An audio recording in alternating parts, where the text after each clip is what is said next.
Student, how are you all? Welcome you all in our classes provided by Emden Public School. Here is Anjali to teach you social science. हाँ जी, जैसा कि हम लोग अपना chapter number 3 start किए हुए हैं, जिसमें हम हमारी अर्थ इसमें जो चेंजेस आ रहे हैं आते रहते हैं उनके बारे में पढ़ रहे थे. ठीक है, तो लेट्स स्टार्ट. पहले हम इसका एक शॉर्ट रिवीजन ले लेंगे क्योंकि ये थोड़ा सा चैप्टर लेंथी भी है, थोड़ा कंफ्यूजिंग भी है, बट मुश्किल नहीं है. ठीक है, तो हम इसकी शॉर्ट रिवीजन जल्दी से ले लेते हैं. देखिए क्या है आवर चेंजिंग अर्थ. सबसे पहला क्या है, हमने पढ़ा था इसके बारे में कि जो हमारी पृथ्वी है पहले एक ही सरफेस था, मतलब इसमें जैसे अभी तो हमारे महाद्वीप बने हुए हैं, अलग अलग पार्ट्स हुए हुए हैं. पहले क्या है, इसका एक ही पीस था जिसको पंजिया कहते थे. क्या बोलते थे? पंजिया. ठीक है, उसके बाद क्या है, पृथ्वी के अंदर मूवमेंट्स हुई, उसकी वजह से ये पार्टीशन हो गया, इनके पार्ट्स, इसके पार्ट्स बन गए. ठीक है, तो इन पार्ट्स को बोलते हैं हम लिथोस्फेरिक प्लेट. क्या बोलते हैं? Lithospheric plate. ठीक है, ये मूवमेंट्स किसकी वजह से हुई? जो हमारी पृथ्वी के अंदर लावा है वो सर्कुलर फॉर्म में क्या करता रहता है? सर्कुलेट होता रहता है. ठीक है, जिसकी वजह से जो पृथ्वी के अंदर प्लेट्स हैं वो क्या होते हैं? खिसकती रहती हैं. ठीक है, जिसकी वजह से ये मूवमेंट्स क्रिएट होती हैं. हाँ जी, पता चल गया जो मूवमेंट्स किसकी वजह से होती है? लावा के कारण. ठीक है, अब जो ये मूवमेंट्स हुई हैं इनको भी दो पार्ट्स में डिवाइड किया गया है. कितने पार्ट्स में? दो पार्ट्स में. जो मूवमेंट्स पृथ्वी के अंदर होती हैं, जो मूवमेंट्स पृथ्वी की क्रस्ट के अंदर होती हैं उसको बोलते हैं एंडोजेनिक फोर्स. क्या बोलते हैं? Endogenic force. और जो पृथ्वी के बाहर होती हैं, हाँ जी, जो मूवमेंट्स पृथ्वी के बाहर होती हैं उसको बोलते हैं एक्सोजेनिक फोर्सेस. क्या बोलते हैं? Exogenic forces. मतलब जो बल अंदर लग गए, पृथ्वी के अंदर ही हो गए, उसको बोलते हैं एंडोजेनिक. और जो बाहर फील होते हैं उसको बोलते हैं एक्सोजेनिक. बाहर होते हैं उनको बोलते हैं एक्सोजेनिक्स. ठीक है, उसके बाद एंडोजेनिक में हमने पढ़ा था, एंडोजेनिक जो पृथ्वी के अंदर होते हैं फोर्सेस, लगते हैं फोर्सेस जो एक्ट पृथ्वी के अंदर होती हैं, उसको फर्दर हमने टू पार्ट्स में डिवाइड किया था. क्या है वो? Sudden forces and slow forces. Sudden forces जो अचानक से आते हैं, बड़ी तेज़ी से आते हैं. ठीक है, और स्लो फोर्सेस जो धीरे धीरे अब भी शायद हो रहे हैं पृथ्वी के अंदर.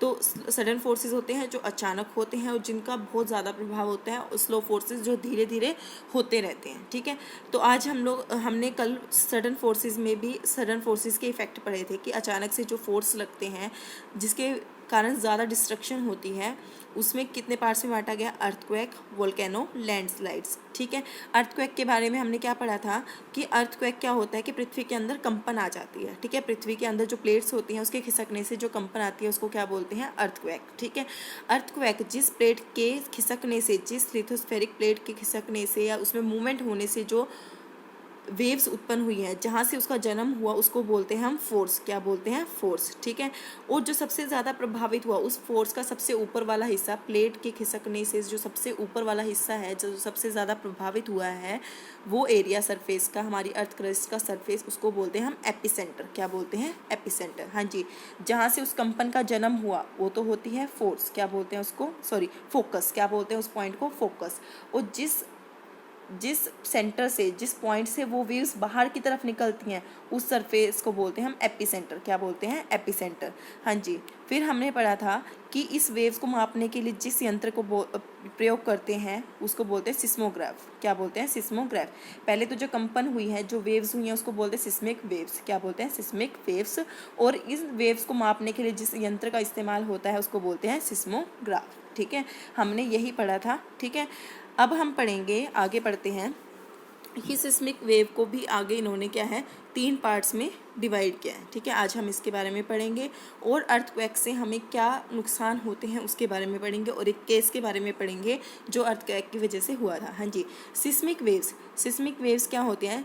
Waves generated during occurrence the earthquake are known as seismic waves. ये कहता है कि जो वेव्स जब उत्पन्न होती हैं, हाँ जी, जब अर्थक्वेक आता है, जो वेव्स उत्पन्न होती हैं उसको बोलते हैं सिस्मिक वेव्स. क्या बोलते हैं? Seismic waves.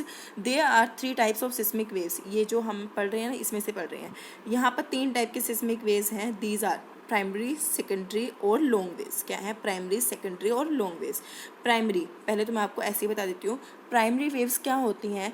जो पृथ्वी के अंदर कंपन हुई, उससे जो वेव्स सॉलिड मटेरियल से बाहर निकली, हाँ जी, जो वेव्स क्या है, किसी पत्थर, चट्टान से बाहर निकली, उसको बोलते हैं हम प्राइमरी. क्या बोलते हैं? प्राइमरी. या लॉन्गिट्यूडनल. क्या बोलते हैं? लॉन्गिट्यूडनल.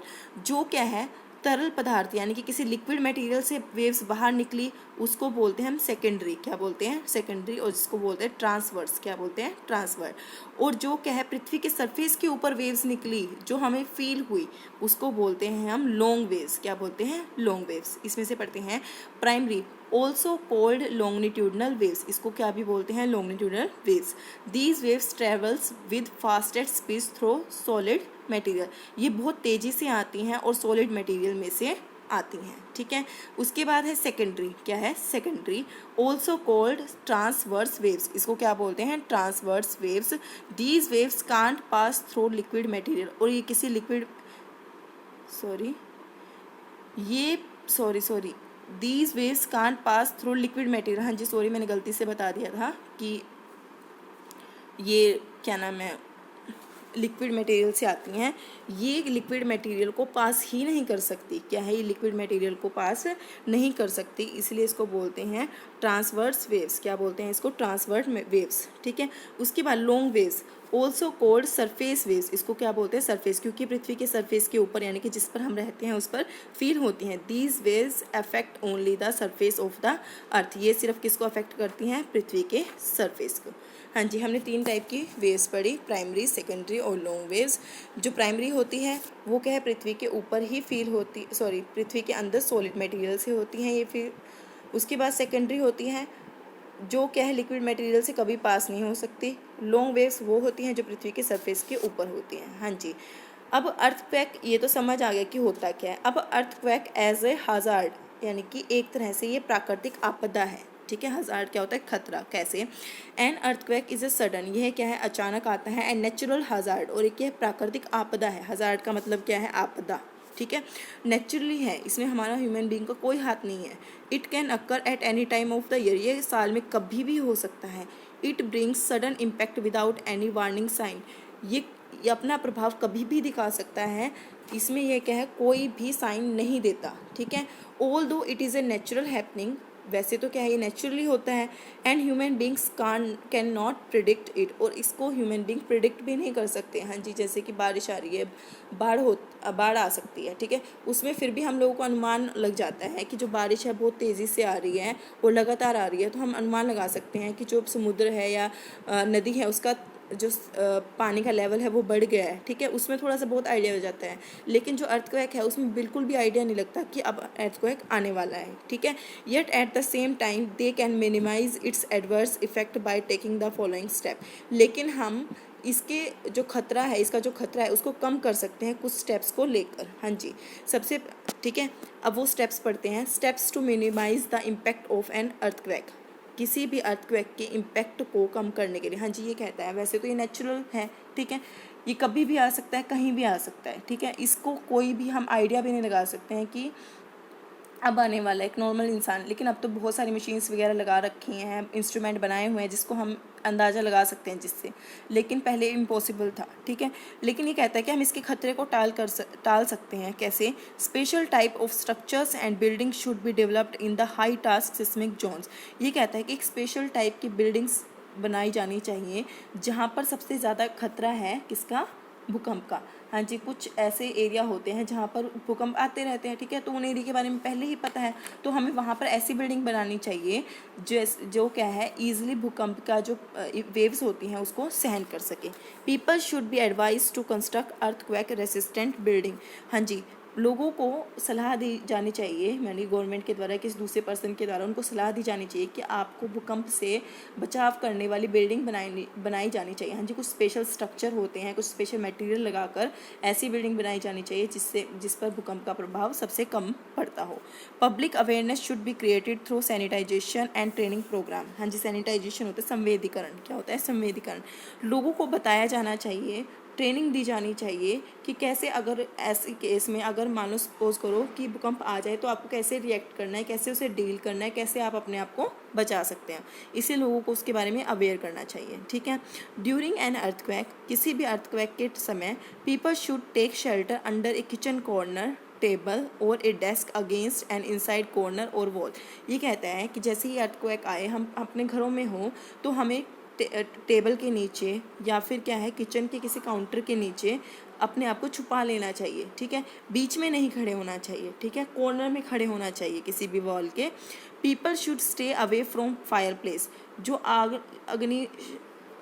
आग से रिलेटेड एरियाज़ होते हैं, जैसे घर में सिलेंडर हो गया, ठीक है, उनसे दूर रहना चाहिए। चिमनीज हो गई, कांच की विंडो, ग्लास विंडो, मिरर, शीशे से दूर रहना चाहिए। पिक्चर, कोई भी अगर फोटो फ्रेम घर में लगी हो उससे दूर रहना चाहिए, क्योंकि भूकंप आएगा वो हमारे ऊपर गिर भी सकती हैं, तो इसलिए क्या उनसे दूर रहना चाहिए। People should observe some common earthquake prediction science, ये कहता है कि वैसे तो कोई अनुमान नहीं लगा सकते हम लोग कि हम लोग घर में बैठे हैं और हमें नहीं पता चलता कि अचानक भूकंप आ जाए, लेकिन फिर भी कुछ साइंस हमें मिल जाते हैं जिससे हम प्रिडिक्ट कर सकते हैं कि भूकंप आने वाला है। फॉर एग्जाम्पल एनिमल्स, जो कुछ जीव जंतु हैं, specially dogs show abnormal behaviour, जो कुत्ते हैं, डॉग्स हैं, वो क्या है अबनॉर्मल सा बिहेव स्टार्ट कर देते हैं, वो भौंकना स्टार्ट कर देते हैं, या कुछ एक्टिविटी जो वो पहले नहीं करते थे अब करने लगे हैं वो ये सब स्टार्ट कर देते हैं। Fish in the ponds get agitated, agitated होता है उत्तेजित, जो मछलियां हैं वो उत्तेजित हो जाती हैं। Snake comes to the surface, जो सांप है वो अपने सरफेस से बाहर आ जाते हैं, ठीक है।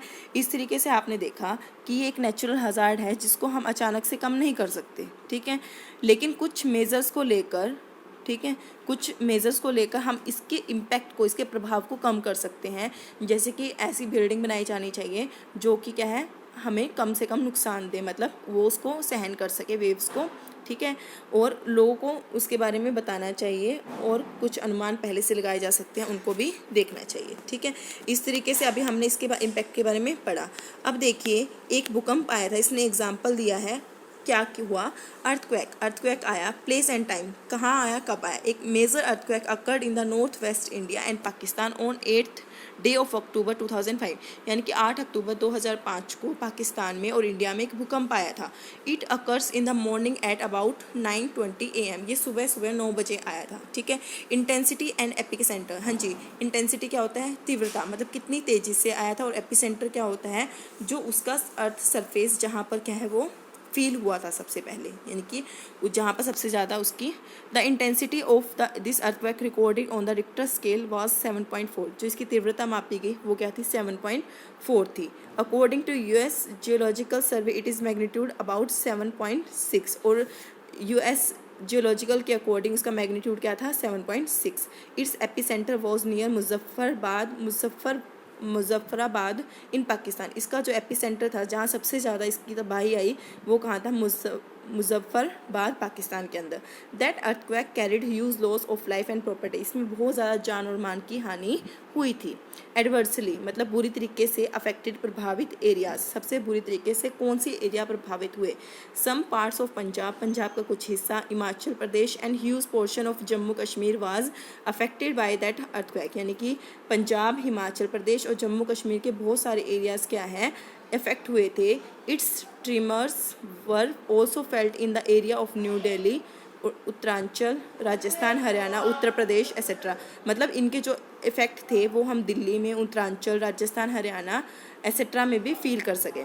इन Pakistan the earthquake tremor was felt in Lahore, Rawalpindi, Peshawar and Islamabad, और पाकिस्तान में इसके जो इफ़ेक्ट थे वो लाहौर, रावलपिंडी और पेशावर में देखने को मिले। Loss of fire and property, as an official record about 1,309 people loss their lives, इसमें 1309 लोगों ने अपनी जान खो दी।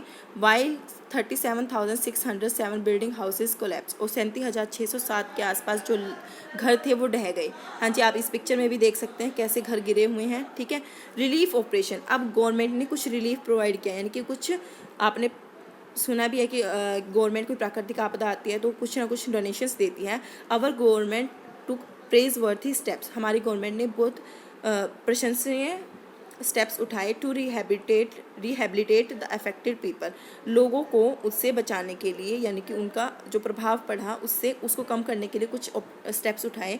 The central government announce a sum of 100 crore rupees for the relief and rescue major in earthquake affected area, government ने 100 करोड़ रुपए दिए गए उस एरिया के लिए जहाँ पर क्या है अर्थक्वेक आया था।